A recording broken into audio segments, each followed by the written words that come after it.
Saya percaya Tuhan Yesus hadir di tengah-tengah kita, dan Tuhan Yesus sudah mengenal kita masing-masing. Tidak ada yang terlindung kepada Tuhan Yesus. Yesus mengenal saudara masing-masing. Yesus mengetahui keadaan saudara, dan kalau saudara pun memiliki keberatan, Tuhan telah melihatnya. Saudara masih diikat oleh dosa, Tuhan mengasihani saudara. Tuhan tidak menolak saudara. Kapan saudara nanti datang kepada Tuhan Yesus? Oleh sebab itu pada malam ini, dalam kebaktian Natal ini, kita bukan hanya sekedar memperingati Natal saja. Biarlah kita mengalami segala berkat Natal yang disediakan Tuhan bagi kita. Sebenarnya firman Tuhan telah jelas saudara lihat tadi dalam fragmen-fragmen. Baik fragmen yang pertama, yang kedua, saudaraku. Fragmen yang pertama tadi mengenai perubahan hidup dalam Tuhan Yesus. Memang dalam Yesus ada perubahan. Dalam Yesus kita menjadi kejadian yang baru. Perkara lama lenyap, perkara baru telah timbul. Dalam Yesus penyakit-penyakit disembuhkan. Dalam Yesus kutuk dosa dilepaskan. Dan dalam Yesus saudaraku kita memiliki hidup yang kekal. Pada fragmen yang kedua, yaitu pintu sorga dan api neraka, dengan jelas kita melihat bahwasanya hanya Yesuslah satu-satunya jalan ke sorga. Untuk itu saudaraku, untuk mewarisi hidup yang kekal, nama kita perlu tertulis dalam sorga. Tidak cukup di gereja saja, tetapi nama saudara dan nama saya, kalau kita mau mewarisi hidup yang kekal, perlu tertulis dalam sorga. Buku Wahyu pasal 20 mengatakannya. Saya membacakannya kepada saudara. Wahyu 20 ayat 15. Ayat 14. Lalu maut dan kerajaan maut itu dilemparkanlah ke dalam lautan api. Itulah kematian yang kedua, lautan api. Dan setiap orang yang tidak ditemukan namanya tertulis dalam kitab kehidupan itu akan dilemparkan ke dalam lautan api itu. Pada satu pihak ada lautan api. Tentunya api itu sangat luas sehingga disebut lautan api. Dan banyak orang masuk ke dalamnya. Maka sekarang telah banyak yang sampai ke neraka. Saya minta supaya jangan ditambahi lagi. Saudaraku, orang-orang yang masuk neraka, jiwa-jiwa yang masuk neraka, untuk mengantisipasi hal ini hanya satu jalan, yaitu Tuhan Yesus Kristus. Menerima Yesus sebagai Tuhan dan Juru Selamat. Dan setiap orang yang tidak ditemukan namanya tertulis dalam kitab kehidupan itu, dilemparkan ke dalam lautan api itu. Setiap orang yang namanya tidak tertulis dalam kitab kehidupan, dilemparkan ke dalam lautan api itu. Jadi perlu nama kita tertulis dalam buku kehidupan anak domba Allah itu. Dan hanya satu yang bisa menuliskan nama kita dalam buku kehidupan, tidak lain daripada anak domba Allah itu, tidak lain daripada Tuhan Yesus Kristus. Bagaimanakah nama kita tertulis dalam kitab kehidupan itu? Firman Tuhan berkata seberapa banyak orang menerima Dia, kepada yang diberi hak menjadi anak-anak Allah, yaitu dengan menerima Yesus sebagai Tuhan dan Juru Selamat kita. Lalu Tuhan akan tinggal dalam hati kita. Saudara tadi setelah mendengarkan firman Tuhan, di mana dikatakan barang, dan inilah kesaksian itu. Tuhan telah mengaruniakan hidup yang kekal kepada manusia, dan hidup yang kekal itu terdapat dalam anaknya, terdapat dalam Yesus. Barang siapa yang memiliki anak, ia memiliki hidup. Barang siapa tidak memiliki anak, tidak memiliki hidup itu. Barang siapa yang memiliki Yesus, dia memiliki hidup yang kekal. Barang siapa tidak memiliki Yesus, tidak memiliki hidup yang kekal. Walaupun dia rajin ke gereja, walaupun dia punya kedudukan dalam gereja, walaupun dia sudah dibaptiskan, tetapi tidak memiliki Yesus dalam hatinya, dia tidak memiliki hidup yang kekal. Jadi hidup yang kekal ditentukan oleh hubungan pribadi saudara dengan Yesus. Bagaimana hubungan pribadi saudara dengan Yesus? Bisakah saudara bersekutu dengan Tuhan Yesus? Yesus hidup, Dia mau bersekutu dengan saudara. Maukah saudara bersekutu dengan Dia? Pernahkah saudara dengarkan suaranya dalam hati saudara? Apakah saudara sudah pernah merasakan pimpinan Tuhan dalam hidup saudara? Saudara, untuk mewarisi sorga, di mana Yesus ada di sana, Bapa, Roh Kudus, malaikat-malaikat ada di sana. Saudara, pada saudara hidup dalam dunia ini, saudara perlu memiliki satu hidup yang punya persekutuan intim dengan Tuhan Yesus. Saudara, itu sebabnya langkah pertama kita harus bertobat dan menerima Tuhan masuk dalam hati kita. Sesudah itu kita bisa berdoa kepada Tuhan Yesus, dan tiap-tiap kali kita berdoa, kita memiliki persekutuan yang indah dengan Tuhan Yesus.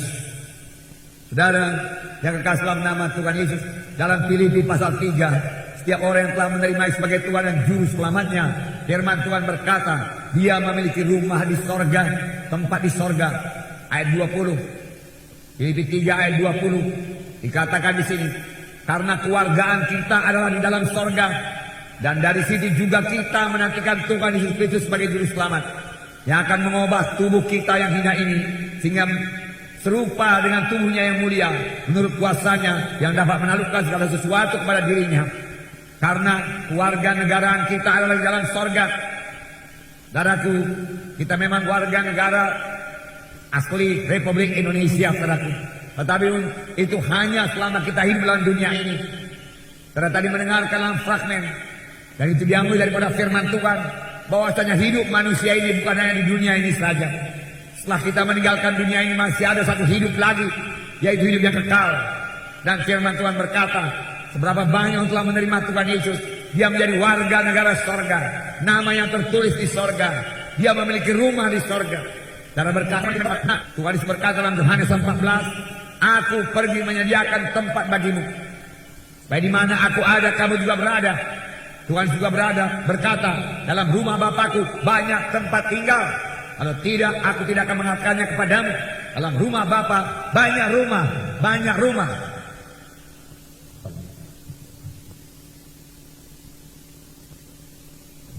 Banyak ruangan, banyak rumah di sorga. Saudaraku, sorga itu sangat luas. Puji Tuhan, saudaraku. Nah, saudara yang kasih dalam nama Yesus, bukan pula berarti seperti saudara lihat dalam fragmen tadi, seberapa banyak orang menerima Yesus atau tidak menerima Yesus terus mati. Saudaraku, tidak, saudaraku. Itu hanya untuk menerangkan bahwasanya sudah ditentukan kepada manusia satu saat dia akan mati. Dan sesudah itu datang hukuman. Itu tertulis dalam Ibrani 9 ayat 27. Sudah ditentukan kepada manusia bahwasanya dia pasti mati. Sesudah itu datang hukuman. Kalau mati itu tidak bisa dielakkan, kecuali Tuhan Yesus datang. Setiap manusia ada di bumi ini pasti mengalami kematian, hanya menunggu waktunya saja. Mati tidak bisa dielakkan, tapi hukuman bisa dielakkan. Hukuman yang kekal bisa dielakkan, karena Tuhan Yesus telah datang ke dunia ini. Dia telah lahir di Bethlehem 2000 tahun yang lalu, dan kemudian dia mengajarkan jalan keselamatan pada manusia, dan dia menebus manusia dari dosa dengan memberikan dirinya sendiri dijadikan dosa supaya kita menjadi kebenaran dalam Allah. Itu sebabnya berita Natal adalah berita yang baik, berita sukacita. Malaikat berkata, kesukaan besar yang akan jadi bagi segenap kaum. Mengapa? Karena di dalam Tuhan Yesus kita yang seharusnya dihukum tidak perlu dihukum lagi, karena Tuhan setelah dihukum supaya kita dapat beroleh hidup yang kekal. Dalam yang kasih dalam nama Yesus, dalam 2 Raja-Raja pasal 3, 1 Raja-Raja pasal 3 dikatakan bahkan Tuhan memperpanjang umur kita karena kita hidup benar di hadapan Tuhan. 1 Raja-Raja pasal 3 ayat 14. Dan jika engkau hidup menurut jalan yang kutunjukkan dan tetap mengikuti segala ketetapan dan perintahku sama seperti ayahmu Daud, maka aku akan memperpanjang umurmu. Maka aku akan memperpanjang umurmu, Tuhan berkata. Tetapi Tuhan minta lebih dahulu, jika engkau menuruti segala jalan yang kutunjukkan kepadamu dan mengikuti ketetapan-ketetapan dan perintah-perintahku, artinya mematuhi firman Tuhan, taat pada firman Tuhan, meninggalkan semua dosa, maka aku akan memperpanjang umurmu. Firman Tuhan berkata. Puji Tuhan, haleluya, haleluya.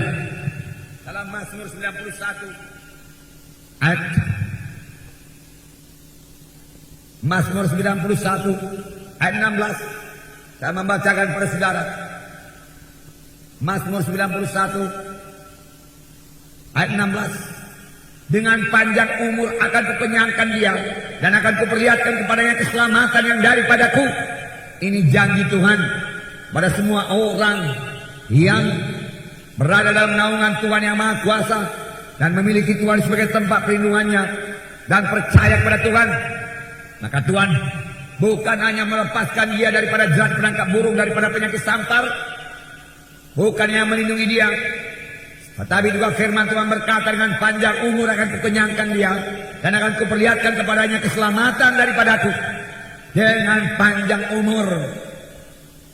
Di dalam Yesus Tuhan memberikan panjang umur kepada kita untuk menikmati yang baik. Firman Tuhan berkata, nah, selama itu apakah yang kita berbuat? Selama itu setelah kita harus berbuat sama sebagaimana Yohanes 15 ayat 16. Tuhan telah memilih sekarang untuk diselamatkan. Dalam Yohanes 15 ayat 16 dikatakan, bukan kamu yang memilih aku, tetapi aku yang memilih kamu. Dan aku telah menetapkan kamu supaya kamu pergi dan menghasilkan buah, dan buahmu itu tetap, supaya apa yang kamu minta kepada Bapa dalam namaku diberikannya kepadamu. Inilah perintahku kepadamu, kasihilah seorang akan yang lain. Puji Tuhan, supaya kamu pergi dan mengeluarkan buah, supaya kamu pergi dan mengeluarkan buah, dan buahmu itu kekal adanya. Buahmu itu kekal adanya, supaya apapun yang kamu minta kepada Bapa diberikannya kepadamu. Supaya apapun yang kamu minta kepada Bapa diberikannya kepadamu. Bapa suka sekali memberikan pemberian-pemberian yang baik pada saudara. Puji Tuhan. Cari dahulu kerajaan Allah dan kebenarannya, maka sekaliannya akan tambahkan padamu. Maka sekaliannya akan tambahkan padamu. Maka kesembuhan akan tambahkan padamu. Maka berkat-berkat akan tambahkan padamu. Maka umur panjang akan tambahkan padamu. Sukacita akan tambahkan padamu. Damai akan ditambahkan. Keberhasilan akan ditambahkan. Inilah berita yang baik, saudaraku. Tetapi kita mencari lebih dahulu Tuhan Yesus dan hidup benar dan meninggalkan segala dosa. Firman Tuhan berkata, tidak ada persekutuan antara gelap dengan terang. Dalam fragmen tadi saudara telah melihat bahwasanya dikatakan tinggalkan semua dosa. Dalam 1 Korintus pasal 6 di sini disebutkan beberapa macam dosa. Tinggalkan. Saudara sanggup dengan pertolongan Tuhan. Jangan katakan saya tidak sanggup. 1 Korintus pasal 6 ayat 9. Atau tidak tahukah kamu bahwa orang-orang yang tidak adil tidak akan mendapat bagian dalam kerajaan Allah? Jangan menjadi orang tidak adil. Adillah. Janganlah sesat. Orang cabul, penyembah berhala, orang berzina, banci, orang pembulit, pencuri, orang kikir, pemabuk, pemfitnah, dan penipu tidak akan mendapat bagian dalam kerajaan Allah. Dan beberapa orang di antara kamu demikianlah dahulu. Tetapi kamu telah memberi dirimu disucikan, kamu telah dikuduskan, kamu telah dibenarkan dalam nama Tuhan Yesus Kristus dan dalam Roh Allah kita. Amin. Di dalam Yesus saudara telah dikuduskan, dalam Yesus saudara dibenarkan, dalam Yesus saudara disucikan. Jangan kembali berkurang lagi, tapi penuhlah dengan Roh Kudus. Tetap dalam persekutuannya ia dengan Tuhan. Isi terus hati saudara dengan firman Tuhan. Dalam persekutuannya ia dengan Tuhan. Bertumbuhlah dalam Tuhan. Tinggalkan semua, saudaraku, kehendak daging. Dalam Galatia pasal 5 dikatakan di sini kehendak daging harus kita tinggalkan. Bebaslah pada malam ini. Galatia pasal 5 ayat 19. Sini dikatakan perbuatan daging telah nyata, yaitu percabulan, kecemaran, hawa nafsu. Matikan semua saudaraku dengan kuasa Roh Kudus. Tinggalkan di dalam nama Yesus. Kalau ada penyembahan berhala, tinggalkan. Sihir, perseteruan, perselisihan, iri hati, amarah, kepentingan diri sendiri, percideraan, roh pemecah, kedengkian, kemabukan, pesta pora dan sebagainya. Terhadap semuanya itu kuperingatkan kamu, seperti yang telah kubuat dahulu, bahwa barang siapa yang melakukan hal kalian demikian, ia tidak akan mendapat bagian dalam kerajaan Allah. Tidak mendapat bagian dalam kerajaan Allah. Saudara, mari menjadi kejadian yang baru, saudaraku. Amin. Mari miliki hati yang baru dari Tuhan. Amin. Tuhan mau melalukan hati yang batu, hati yang keras, hati yang mementingkan diri sendiri. Tuhan mau melalukannya daripada saudara dan memberikan pada saudara hati yang lembut, hati yang mengasihi, di mana Tuhan bisa mencurahkan kasihnya dalam hati saudara. Sehingga saudara bisa mengasihi orang lain dan mengasihi Yesus dalam hidup saudara. Amin. Roh Kudus bisa mencurahkan itu sangat giat bekerja sekarang. Yang perlu bagi saudara yang membuka hati saudara. Tuhan, aku masih miskin dalam kasih-Mu, Tuhan. Aku egoistis, Tuhan. Egoistis, mementingkan diri sendiri. Aku telah mendengar tentang Engkau pada malam ini, Tuhan. Engkau mati bagiku, Tuhan. Engkau mencurahkan darah-Mu bagiku, Tuhan. Supaya aku boleh hidup yang kekal. Tuhan, berikan aku hati yang baru supaya aku boleh mengasihi Engkau, Tuhan. Berikan aku hati yang baru supaya aku tidak suka lagi kepada dosa. Aku mau meninggalkan segala dosa. Aku mau bertobat Tuhan. Oh, penuhkan aku dengan roh-Mu Tuhan. Amin.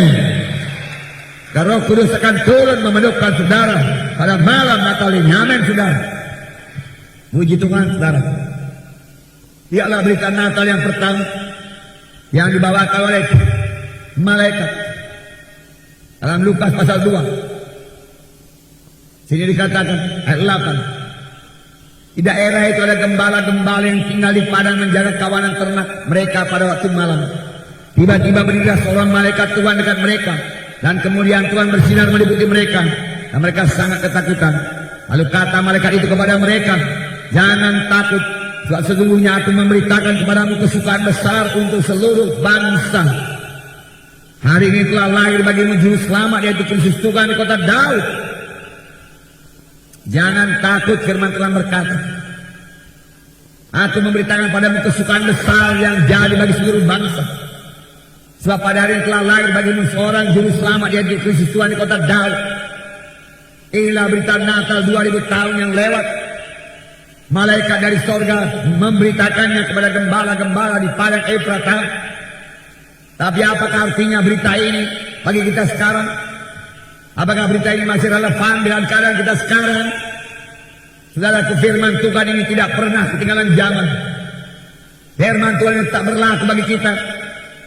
Bahkan sekarang lebih penting lagi kepada kita. Yang pertama dikatakan jangan takut. Sekarang banyak kali, banyak manusia, banyak jiwa-jiwa ditimpa oleh ketakutan hidup dalam dunia ini. Ada yang takut mati, ada yang takut kanker, ada yang takut setan, ada yang takut menghadapi masa depan. Bagaimana dengan masa depanku? Apa yang akan kuperbuat? Apakah aku bisa menyelesaikan studiku? Setelah selesai studi, apakah masih ada pekerjaan bagiku? Apakah aku nanti bisa berumah tangga atau tidak? Bagaimana kalau nanti aku mencari nafkah? Aku takut gagal, aku takut penyakit, aku takut mati, dan lain sebagainya. Ditambah lagi dengan keadaan-keadaan goncangan-goncangan dunia belakangan ini. Seperti kita dan negara Republik Indonesia dilanda oleh krisis ekonomi, krisis moneter, krisis dalam bidang politik. Saudara, di mana harga-harga bahan pokok membubung naik terus. Banyak orang khawatir, banyak orang takut. Tetapi di saat itu pandanglah kepada Tuhan Yesus. Ingatlah firman-Nya padaku.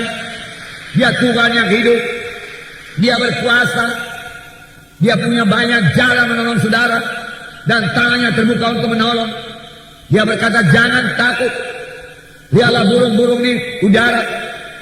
Dia tidak pernah menabur benih, tapi semuanya diberi makan oleh Bapakku. Lihatlah bunga bakul di padang, yang tumbuh, yang dihiasi Tuhan begitu baik, tidak pernah memintau. Walau Sulaiman dengan segala kekayaannya tidak dihiasi sebagai sekuntum bunga itu. Jikalau Tuhan begitu menghiasi bunga bakul di padang dan menjaga burung-burung di udara, masakan Ia tidak akan mencukupi hidupmu?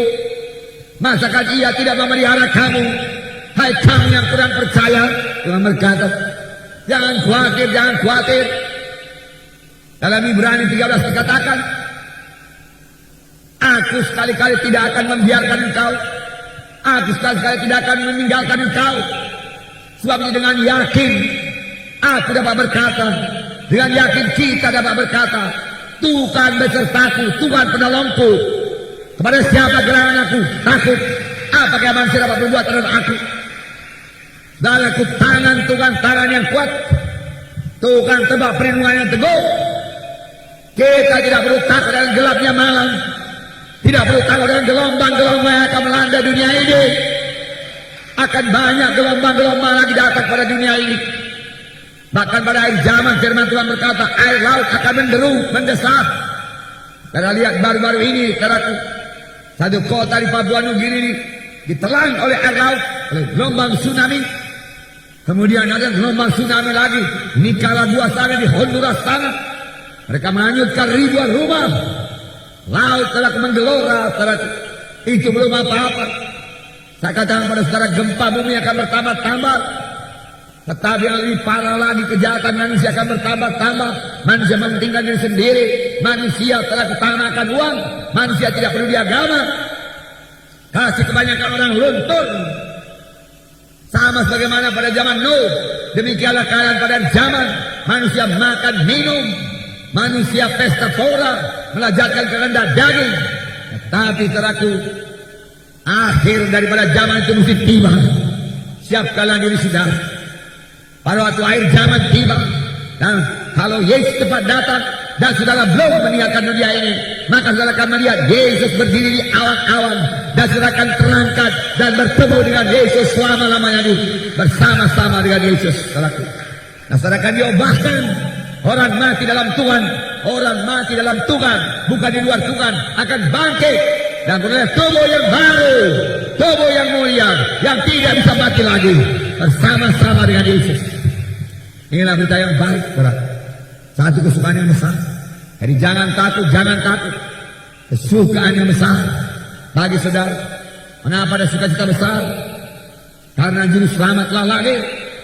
Kita yang seharusnya dihukum dalam neraka tidak perlu dihukum lagi. Inilah berita yang baik, yang sangat sederhana, yang sangat simpel. Miliki Yesus pada malam ini.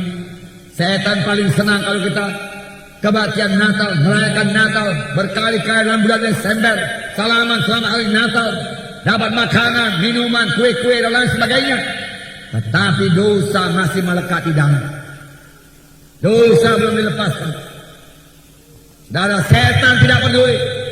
Silakan berhari Natal, silakan puluhan kali hari Natal, silakan makan kue, silakan salaman dan lain sebagainya. Tapi jangan lepas dari dosa. Di malam ini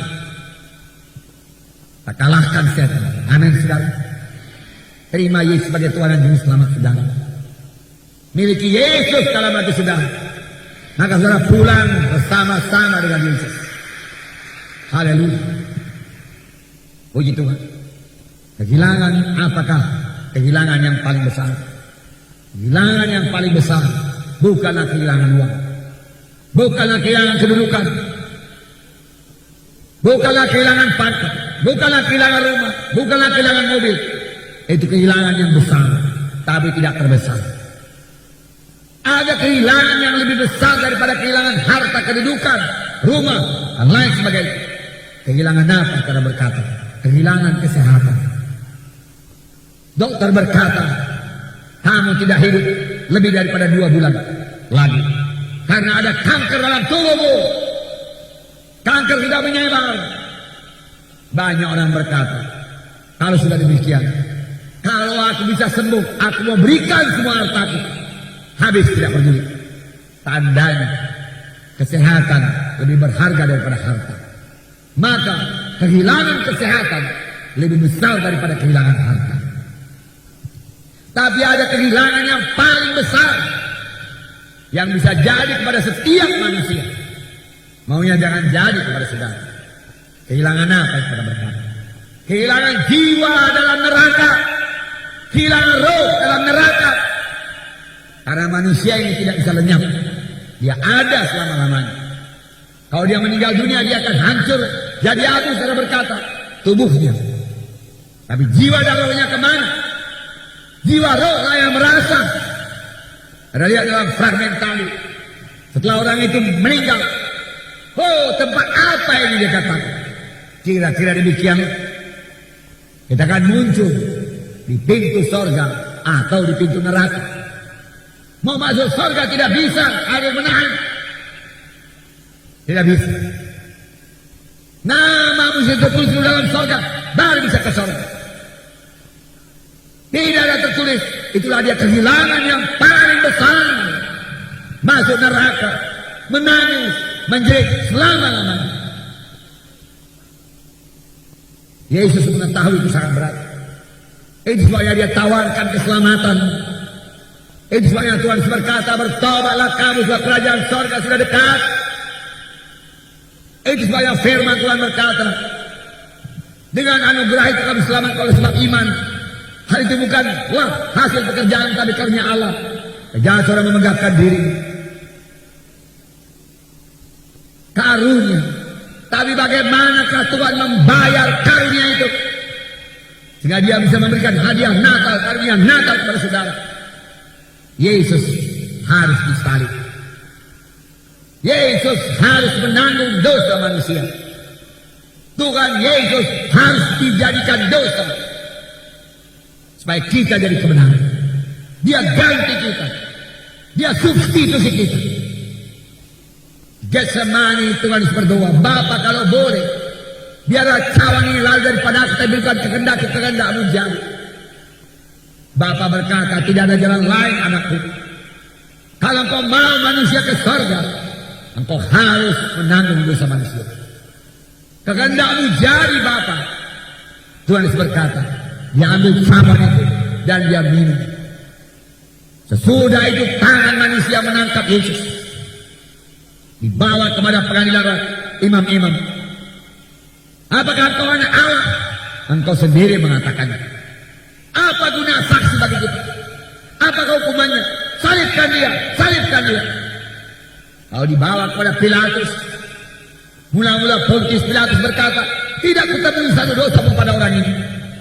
Lalu Tuhan dikirim kepada Raja Herodes. Herodes mengolok-olokkan Tuhan Yesus. Engkau kan raja orang Yahudi. Kau demikian tunjukkanlah jejak-jejakmu. Tuhan tidak menjawab sepatah kata. Herodes mengembalikannya kepada Pilatus. Imam-imam ahli Taurat berteriak-teriak, salibkan Yesus, salibkan Yesus, salibkan Yesus. Kami tidak mau lagi jadi raja kami. Kaisar jadi raja kami. Darah Yesus dicambuk lebih dahulu sebelum dia disalib. Luka-luka punggung Yesus semua sebagai tanah yang ditraktor. Buka semua kulit-kulitnya di setelah luka-luka. 39 kali dicambuk dengan cambuk sisaan, satu cambuk dengan 5 cabang. Di cabang-cabang itu diikatkan tulang-tulang tajam besi sebagai pancing-pancing, dan kemudian itu dicambukkan pada Tuhan Yesus. Luka-luka 39 kali. Kataku, berapa ribu luka Tuhan Yesus tidak terhitung lagi. Firman Tuhan berkata, itulah dia bilur Yesus. Bilur Yesus, saudaraku, bukan tidak ada gunanya. Tuhan Yesus memberikan punggungnya dicambuk dengan satu maksud. Firman Tuhan berkata, oleh bilur-bilurnya kamu sudah sembuh. Amin. Bilur Yesus menyembuhkan saudara, menyembuhkan apapun penyakit saudara. Bilur Yesus lebih berkuasa daripada penyakit apapun. Saya percaya penuh, bilur Yesus jauh lebih berkuasa dari kanker, dari tumor, bahkan dari AIDS sekalipun. Bilur Yesus masih berkuasa pada malam ini. Amin. Dan bilur Yesus tersedia pada malam ini bagi saudara yang sakit. Amin. Dengarkan firman Tuhan ini. Saudara yang sakit, dengarkan firman Tuhan ini. Jangan bergantung kepada saya yang akan meletakkan tangan pada saudara. Bergantung kepada firman Tuhan. Bukan saya yang menyembuhkan saudara. Firman Tuhan itu yang menyembuhkan saudara. Hai anakku, perhatikanlah perkataanku. Arahkan telingamu pada ucapanku. Jangan menjauh dari matamu. Simpan di lubuk hatimu. Maka itu akan menjadi kesembuhan bagi mereka yang mendapatkannya, kehidupan bagi mereka yang mendapatkannya, dan kesembuhan bagi seluruh tubuh mereka. Firman Tuhan yang diperhatikan, bilur Yesus berlaku terus sampai Tuhan Yesus datang kedua kali. Amin. Di sorga tidak perlu bilur Yesus lagi, karena di sorga kita tidak pernah sakit. Tapi di sini kita perlu bilur Yesus. Luka-luka, darah mengalir.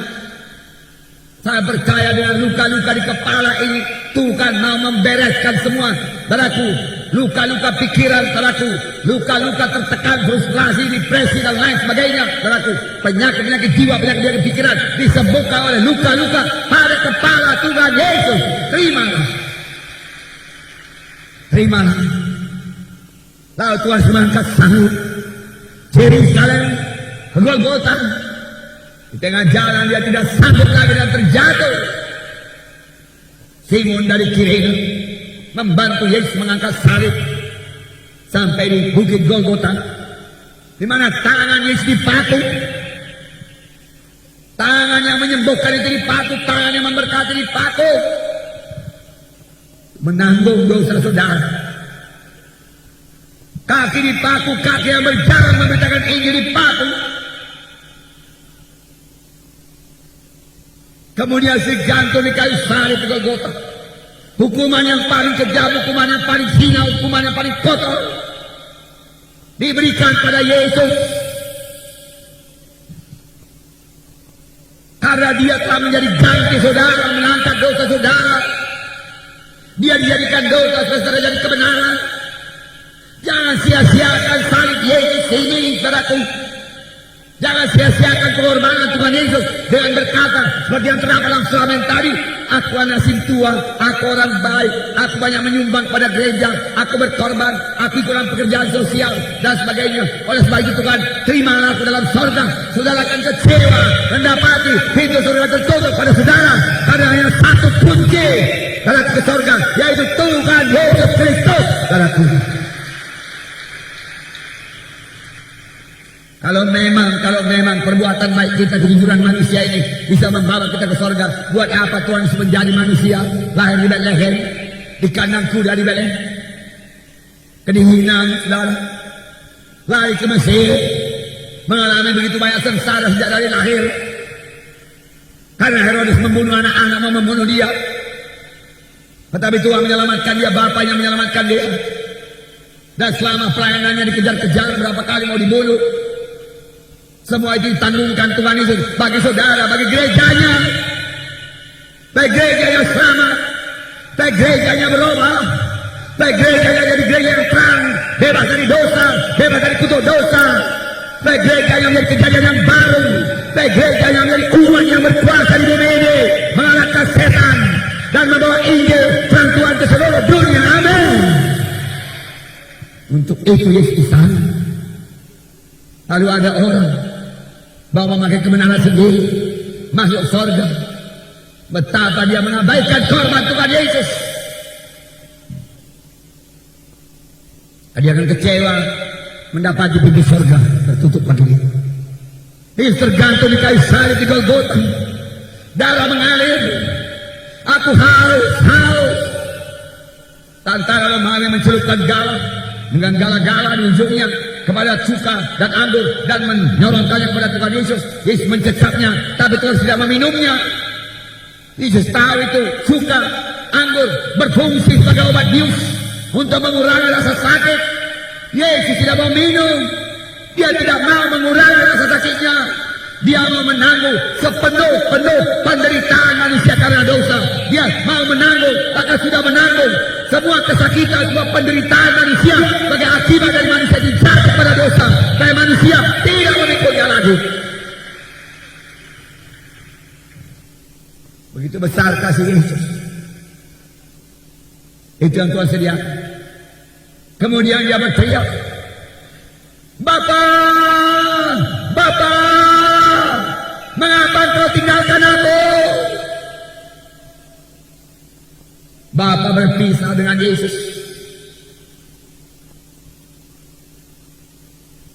Bapa menutup matanya. Yesus merasakan perpisahan, menghancurkan hati Yesus. Tidak pernah berpisah sepanjang zaman. Dari awal zaman sampai akhir zaman, sampai selama-lamanya, nggak ada akhir zaman pada Tuhan. Bapa tetap bersama-sama dengan Yesus. Filipus pernah bertanya kepada Tuhan Yesus, Tuhan Yesus, tunjukkanlah kepada kami Bapa itu, supaya puas hati kami. Tuhan Yesus berkata, Filipus, sekian lama engkau bersama-sama dengan aku, tidak akan kau tahu aku dalam Bapa, Bapa dalam aku dan Bapa itu satu adanya. Tetapi di kayu salib terjadi perpisahan. Tidak pernah berpisah. Sudah bagaimana ini sekarang berkata? Tiga Tuhan orang Kristen? Tidak pernah. Banyak orang berdebat soal Tritunggal. Allah orang tiga. Tapi saat bagaimana itu? Saya katakan gak usah susah-susah. Dan jangan coba-coba terangkan mengenai Tuhan. Terangkan mengenai diri saudara dulu. Apa saudara mengetahui tentang diri saudara yang adalah Tritunggal juga, maka saudara akan mulai mengerti akan Tuhan. Tritunggal adanya. Karena manusia diciptakan menurut gambar dan peta Tuhan. Manusia ini Tritunggal. Saya Tritunggal. Saya roh. Saya punya jiwa. Dan saya hidup dalam tubuh. Tubuh saya tidak sama dengan jiwa saya. Jiwa saya tidak sama dengan roh saya. Saya tahu membedakannya.